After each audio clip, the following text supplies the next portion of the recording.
કોણ છે પૂતના? પૂત એટલે પવિત્ર અને ના એટલે નથી.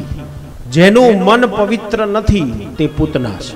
પૂતના આવી ગોકુળમાં સુંદરી બની ગઈ. એક એકના ઘરમાં જાય, તાજું જન્મેલું બાળક જુએ, પૂતના મારી નાખે. ચાલતી ચાલતી નંદ બાવાને ઘેર આવી ભગવાન પલ્લામાં પોઢેલા છે. ભગવાને જોયું, અરે આ કોણ છે? આ તો પૂતના છે. અને પૂતનાને જોતાની સાથે ભગવાને પોતાની આંખો બંધ કરી દીધી અને ભક્તોએ કલમ ઉપાડી. શા માટે ભગવાને પોતાની આંખો બંધ કરી? તો એક ભક્તે કીધું, ભગવાને વિચાર્યું હશે કે પૂતના એ તો અબડા છે અને મારે આજે પૂતનાને મારવાની છે, તો સ્ત્રીનું દુઃખ અને ખેંચ્યા. પૂતનાના પ્રાણ ખેંચાયા અને પ્રાણ ખેંચાતાની સાથે પૂતના રાક્ષસ બની ગઈ. ભગવાન બાલકૃષ્ણને ગોદમાં લઈ અને પૂતના આકાશ માર્ગે ઉડવા લાગી.